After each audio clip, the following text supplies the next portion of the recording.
Wife cheated and left me for her friend 5 years ago. Now wants me back because he dumped her. I'm a 59-year-old man, and about 4 years ago I went through something really tough. My wife Evelyn, who was 49 at the time, and I ended up getting a divorce. We had been married for 12 years and had two amazing children together, who are now 14 and 11 years old. Evelyn was actually my second wife.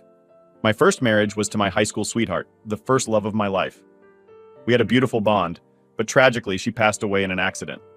We didn't have any kids, which made it even harder because it felt like I lost my entire world with her. After she died, I was completely lost.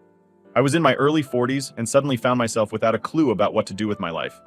I was drowning in my grief, and I turned to drinking and some other destructive behaviors just to cope with the pain. Now, as I step into my 60s, I'm trying to look at things with a sense of gratitude and grace. Despite the tough times and the dark patches, I've somehow managed to keep going. I run a modest real estate business, which helps keep me grounded and provides a structure to my days. Life has definitely thrown its fair share of challenges at me, but I'm learning to navigate through them with a bit more wisdom and a lot of reflection. Looking back, my love life has indeed been filled with more downs than ups, but each experience has taught me something important. Even though I've faced heartbreaking losses and the deep betrayal of a broken marriage, these experiences have shaped who I am today. I'm now focusing on living my life with a bit more purpose and a lot more hope. Then I met Mila at a bar. She was there with a college friend, both of them nursing their own heartbreaks, and somehow we just clicked. I won't sugarcoat it. I was in a pretty bad place myself, still feeling the sting from my past, and really just needed someone to lean on. I became emotionally attached to Mila pretty quickly. After about a year of dating, she was the one who brought up marriage. Honestly, I can't even say if I was truly ready to get married again. But Mila was looking for commitment, and I didn't want to lose her, so I went along with it without overthinking. Mila was in her early 30s at that time and was very clear about wanting to settle down. She had recently ended things with her friend. They had a sort of friends with benefits arrangement. She developed feelings for him, but the feelings weren't mutual. After years of that going nowhere physical relationship, she was ready to move on for good. So when Mila told me it was either marriage or nothing, I just couldn't risk losing someone again. I agreed to the marriage, hoping that this time things would turn out better. So we had a small wedding ceremony, just us and a few close people. At that time, getting married felt like the right thing to do. Maybe it sounds silly, but I don't actually regret it. With Evelyn, life was pretty good for a while. We traveled a bunch before we had kids, and even after they were born, we managed to keep things stable for 12 years. But then, everything changed when an old friend of hers, someone she had been involved with before, came back into her life. Evelyn ended up leaving me for him and we got divorced. I got custody of our kids, and since then, I've pretty much built my life around them. The reason I'm sharing all this now is that, out of the blue, Evelyn showed up last week wanting to be part of our lives again. When I opened the door and saw her there, I hardly recognized her at first. She looked worn out, really pale and sad, with red puffy eyes like she hadn't slept in days. She completely broke down when she saw me, clutching a letter and looking like something terrible had happened. It turns out it had. As soon as I opened the door, she threw her arms around me and started crying. I was taken aback and worried, so I asked her if she was okay. Between sobs, she kept saying sorry for leaving me. It was just the two of us at home since the kids were away at summer camp. After a while, she managed to calm down enough to explain what had happened. Her affair partner, the man she had left me for, had suddenly left her and gone back to his native country in the south of Europe.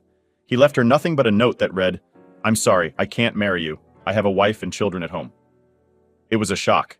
This man had been leading a double life, taking advantage of Evelyn's feelings all this time. He kept her waiting for 4 years, never married her, and then just abandoned her. I didn't know how to feel about all this.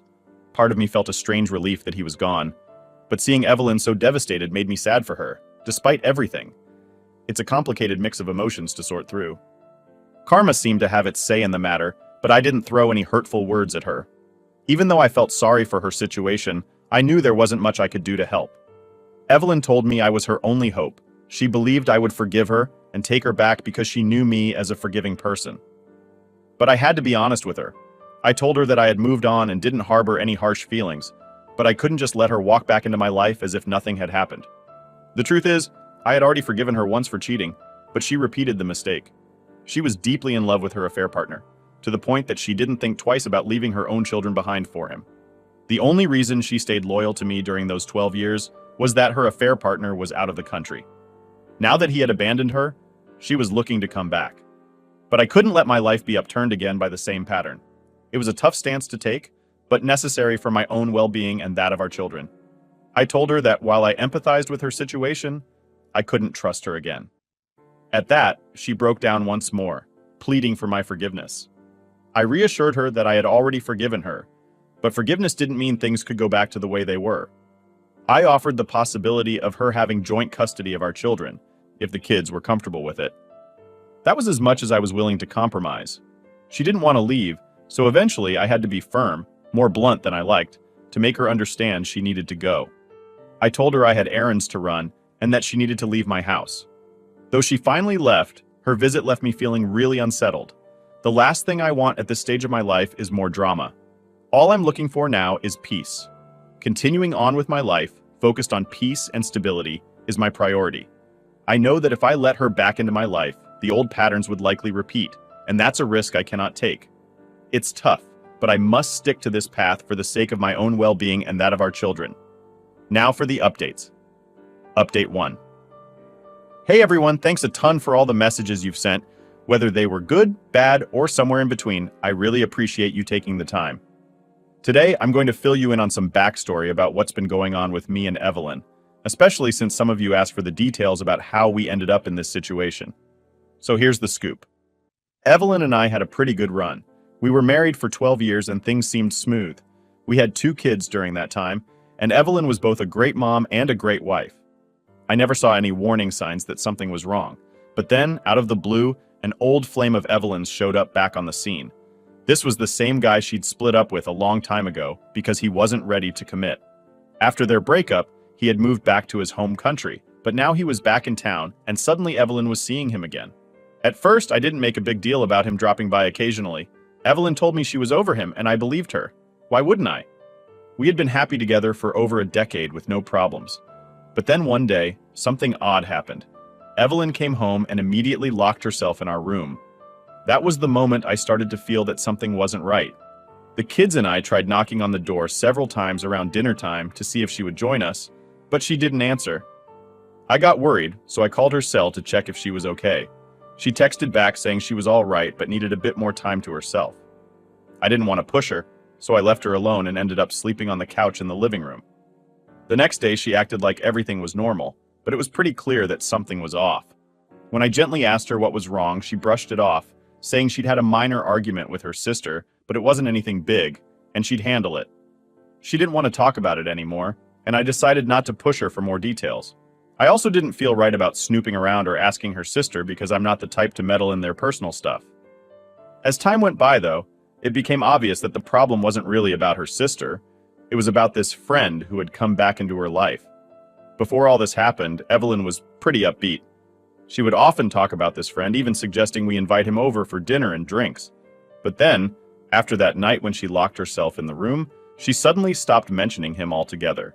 Whenever I tried to bring him up in conversation, she would change the subject or just ignore my questions. Also, I knew Evelyn and her sister had their fair share of arguments in the past, but Evelyn was never this shaken up by them.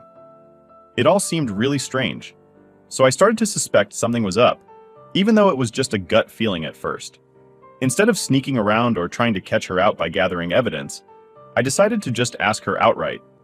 I confronted her and asked if she had cheated on me with this friend. To my surprise, she admitted it. She didn't try to deny it or twist the situation. She just came clean and confessed that when this old flame came back into her life, she couldn't stop herself from seeing him again. It all began innocently enough, with them just meeting up as friends at public places. But then, they started catching up at his place, and before long, their old relationship was rekindled. I needed to know more, so I asked Evelyn if she still had feelings for him. She told me no, that it wasn't about love. She begged me for another chance, explaining that she got swept up in the moment. She admitted that it happened just once and that she felt incredibly guilty about it. She said the guilt was eating her up inside. Evelyn also told me that after that night, she stopped seeing the guy.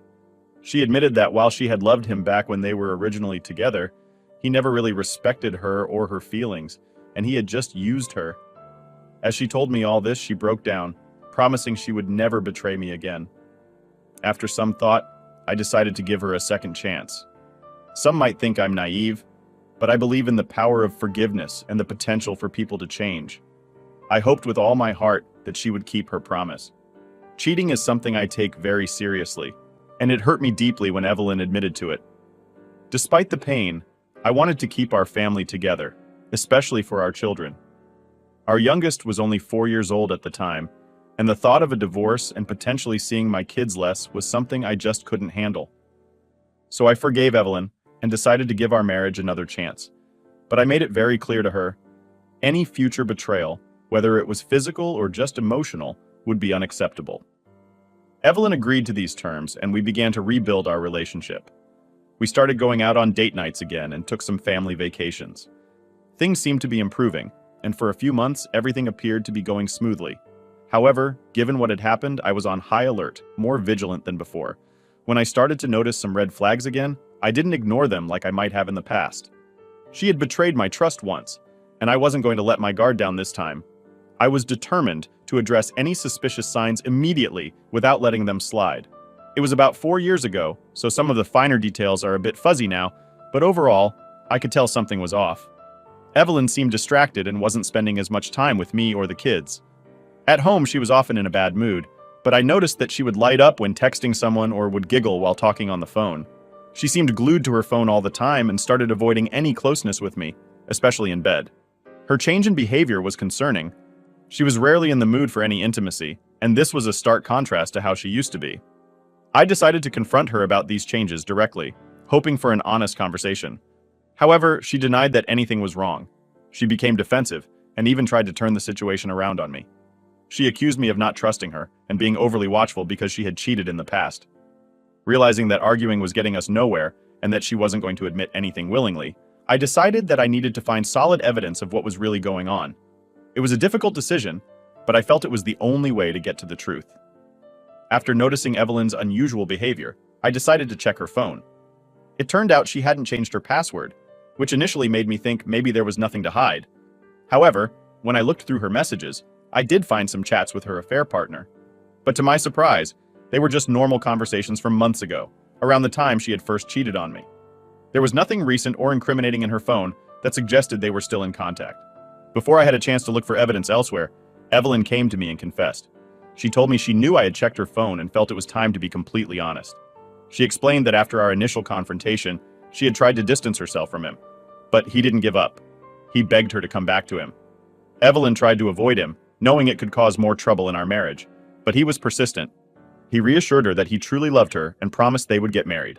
He just needed some time to sort out a few things first. This confession put me in a tough spot, as it was clear Evelyn was still being pulled back into a relationship with this man, despite her attempts to stay away. The situation was complicated, and her honesty about it left me with a lot to think about in terms of what to do next. Evelyn and her affair partner decided to keep their relationship quiet. She admitted to feeling guilty about cheating on me, but felt she couldn't pass up the chance to be with him, especially now that he was serious about their relationship. It became clear to me that she never truly stopped loving him. She had only suppressed her feelings because of his past reluctance to commit. Once he showed a genuine commitment, she found it impossible to stay away. Given the circumstances, Evelyn asked for a divorce and initially wanted custody of our children. However, when I expressed my desire to keep the children with me, she surprisingly agreed without much hesitation. This made me feel as if she was also trying to distance herself from the responsibilities of parenthood. She requested to see the children on a weekly basis, and I agreed, under the condition that she would be the one to explain the divorce to them. Evelyn spoke to the children, choosing to tell them that we were divorcing because we had fallen out of love. She avoided blaming me or portraying me negatively, which I appreciated for the sake of maintaining peace and stability for our kids. This approach helped us manage the delicate situation as respectfully as possible, considering the emotional impact on our children. The news of the divorce was really hard on the kids. There were a lot of tears, and they pleaded with us to try and make things work again. Hearing their cries and seeing their distress made me feel resentful towards Evelyn for putting us in this situation.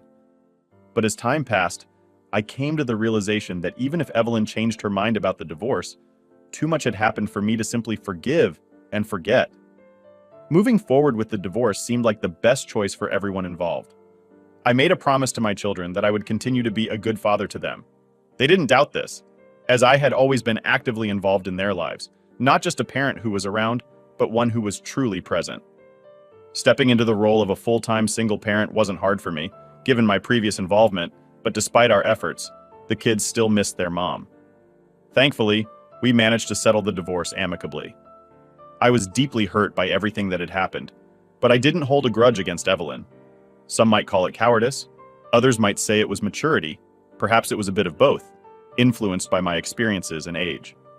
But ultimately, I let her go because it was the necessary thing to do, not just for my own peace, but for our children's well-being too. The months following the divorce were particularly challenging, especially for the younger child. I did my best to lift their spirits, taking them on multiple vacations, trips, picnics, and engaging them in various activities to keep them happy and distracted from the upheaval in our family life. During this time, Evelyn continued to visit the children weekly, but eventually she moved to Alabama with her affair partner.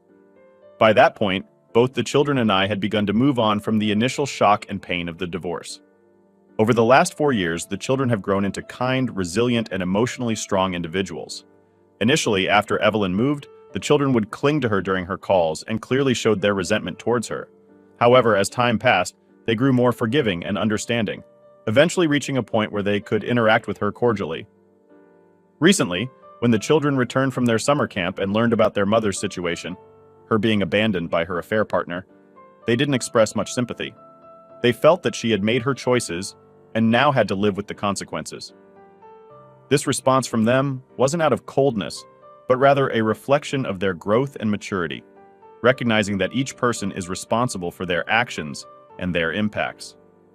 When I discussed the idea of joint custody with the children, they were strongly against it. They expressed a real fear that if they went to live with Evelyn, she might abandon them again if her affair partner came back into the picture. Their reaction was rooted in the instability they had already experienced, and they didn't want to face the possibility of going through that pain again. I took the time to calm them down and reassured them that nothing would be decided without their full agreement. I wanted them to feel secure and heard, emphasizing that the ultimate decision lay with them. They made it clear they didn't want to leave my side, believing that their mom might repeat her past actions if given the opportunity. This situation was difficult, but it underscored the importance of listening to and respecting the feelings and wishes of my children in these complicated family dynamics. Their sense of security with me and their concerns about potentially unstable situations were my top priorities in navigating our new family arrangement. Update 2. Dealing with Evelyn has definitely taught me the importance of having a thick skin. Some people have commented calling me names. I'm not sure what to make of all the labels, but yes, I am certainly from an older generation. I'm 59 years old, and from my perspective, we don't chase after someone relentlessly or try to force love. If someone decides they don't love us anymore, we let them go with dignity. That said, letting go doesn't mean letting someone walk all over us. There's a balance to maintain, and it's important to stand up for oneself without harboring negative feelings. I appreciate all the comments, even the critical ones, but I wanted to explain things from the perspective of someone who might be considered old school. Recently, Evelyn came to visit again while the kids were home from school. They were quite shocked to see her, which caused a bit of an initial uproar. I reminded them to stay polite and respectful. They managed to talk with her for a bit, but soon excused themselves and went back to their rooms. It's a challenging situation, but we're managing it as best we can, always trying to maintain respect and decorum, even under stress. When Evelyn asked me about the possibility of getting back together, I was clear with her. Reconciliation was definitely not an option for us. I also informed her that the children were not interested in living with her, although I mentioned that she was welcome to try and convince them otherwise if she felt strongly about it. Honestly, I suspect that she doesn't truly want to take on the responsibility of having the children with her full time. She confirmed my suspicions somewhat when she admitted that she couldn't afford to have the children stay with her. Evelyn explained that she was currently living on a friend's couch and that her housing situation was unstable. Her friend could ask her to leave at any moment. I was aware that her financial situation wasn't great, but I hadn't realized just how dire things had become. Before we were married, Evelyn worked as a receptionist, but she left her job shortly after our marriage. I had done my best to provide a good life for her during our time together. This latest conversation just reaffirmed the complex layers of our current circumstances, highlighting both the practical and emotional challenges we face as we navigate this new phase of our lives separately. During the divorce, Evelyn was compensated fairly, receiving a decent amount of money as part of the settlement. Curious about how she managed her finances, I asked her what she did with that money. She told me that she had given it to her former partner to help him with his business. Moreover, she had taken on 2 jobs to support their household in Alabama, showing her commitment to their life together. Unfortunately, despite her sacrifices, the affair partner left her and took all of their savings with him, leaving her with only the money she had wisely kept hidden from him. She used this hidden stash to pay for her travel back home and had been surviving on it since then. Seeing her struggle, I offered to lend her money to rent a condo and help her get her life back on track, but she declined. She explained that her decisions were driven by her search for love, not money. She emphasized that if money had been her priority, she would have never left the stable life she had with me to be with someone who was financially unstable. This response highlighted the complexities of her motivations and the difficulties she faced in her pursuit of happiness, which unfortunately led to more hardship than fulfillment. Evelyn expressed a desire to live with us again, as if we could be a family like before, but that simply wasn't feasible. Although part of me does feel sorry for her, given her circumstances, the reality is that there just isn't a place for her in our household anymore. To help her get back on her feet, I wrote her a check to assist with renting a house and encouraged her to find a job. I also suggested that she consider therapy, which could be beneficial given everything she's been through. I've always emphasized to my children the importance of being kind to their mother, reminding them that she is, after all, the woman who brought them into the world. They've been gentle and polite with her, but they've made it clear that they do not want to reintegrate her into their lives in a significant way. Occasionally, Evelyn texts me, questioning whether she deserves the help she's receiving. It's a difficult question to answer. While she has made significant mistakes that affected not just me, but our children, it's hard not to feel some compassion for her current plight. Navigating these complex family dynamics continues to be challenging, but my priority remains clear: to support my children and ensure they feel secure, while also extending a reasonable level of kindness and support to Evelyn, despite our past. Update 3. Thanks everyone for the kind words on my last posts. It's been a while since my last update because life was pretty much going in circles with Evelyn. Her occasional unexpected visits, emotional breakdowns, and pleas for us to get back together were becoming a repetitive pattern. However, something new has unfolded over the last 6 months that's added a bit of complexity to my family dynamics. This change actually started to brew about 1.5 to 2 years ago, before Evelyn re-entered our lives in such a dramatic way. I met a woman. Let's call her Isabella. She's 62 years old and owns a charming flower boutique. Despite her age, she has the energy of someone in their 30s. We started off as just friends, but after spending a year getting to know her, I found myself really enjoying her company. I now spend many of my evenings and weekends at her shop, helping her with various tasks. What I really admire about Isabella is how she handles everything with such independence and grace. This developing relationship with Isabella has brought some new perspectives and positivity into my life, contrasting significantly with the ongoing struggles and emotional turmoil associated with Evelyn. It's refreshing to engage with someone who is so capable and lively, and it's clear that this new connection is becoming an important part of my life. Isabella has had her own share of challenges. She lost her husband early on and took on the responsibility of raising 3 kids all by herself. Now that her children are grown and have moved out, her flower boutique not only serves as a source of income, but also as a passion that fills her days. Being around her, I feel a renewed sense of vitality and purpose. I haven't brought up Isabella in this thread or mentioned her to Evelyn, mainly because I don't want it to seem like my reluctance to reconcile with Evelyn is due to my relationship with Isabella. The truth is, my connection with Isabella isn't about replacing Evelyn or moving towards another marriage. It's really about companionship. 2 people in their 60s, appreciating what life has to offer at this stage, without the desire for drama or deep commitments. My children are aware of Isabella, and they're genuinely happy that I have someone with whom I can share my thoughts and feelings. They appreciate seeing me upbeat and engaged in life again. My oldest child is graduating high school this year, and the younger one will soon be off to high school or college. As they're moving towards more independent phases of their lives, it's comforting to have someone like Isabella to spend time with. It's a simple, joyful companionship that enriches my life, allowing me to enjoy these later years with someone who understands the value of peace and happiness. Having Isabella as a friend to share thoughts with has indeed been invaluable. As we age, finding companions who understand and share in our experiences can make a significant difference in our well-being. I've been open with Isabella about Evelyn's visits, and she has responded with nothing but empathy and support, which I greatly appreciate. However, this situation took an uncomfortable turn recently. Evelyn saw me at Isabella's shop one evening. I didn't notice her at first, but her presence became apparent when I saw her observing us. It seems she had been following my routine because she had also noticed that I was spending my evenings at Isabella's place, sometimes even staying overnight. On one occasion, as I was leaving Isabella's shop, Evelyn confronted me quite aggressively, asking if Isabella was the reason I wasn't returning to her. I was taken aback by her accusation.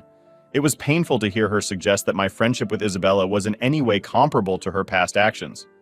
I tried to calm the situation, but Evelyn crossed several boundaries with her words, and I felt compelled to stand up for myself. She had cheated on me twice and had walked away from her responsibilities as a mother, yet she was questioning my integrity based on a simple, honest friendship. In the heat of the moment, she even insulted Isabella. In contrast to the chaos and hurt caused by Evelyn's actions, my relationship with Isabella is straightforward and honest. There's no deceit involved.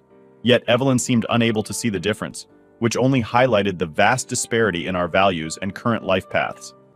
This confrontation was a stark reminder of why maintaining distance from Evelyn was necessary for preserving my peace and happiness. I reached my limit with Evelyn after that confrontation. In a moment of frustration, I told her I never wanted to see her again. Calling out her selfish behavior over the years, she just laughed it off. But what happened next was far from funny. A few days later, Isabella's flower shop was vandalized. Someone left a note that simply read, "Leave him." It wasn't hard to figure out who might be responsible, especially given Evelyn's recent behavior. Unfortunately, there were no cameras at Isabella's shop to capture the incident, but I was adamant that we couldn't just let this slide.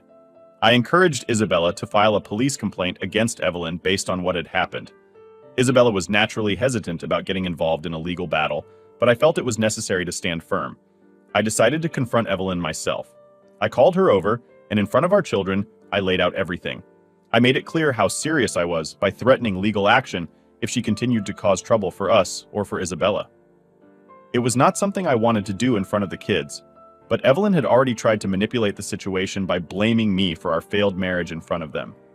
I felt it was important to assert boundaries firmly and show that her actions would have real consequences. This was about protecting our peace and making it clear that harassment and manipulation were unacceptable. The confrontation with Evelyn was intense, but it solidified the children's support for me, allowing them to express their long-suppressed feelings about the situation.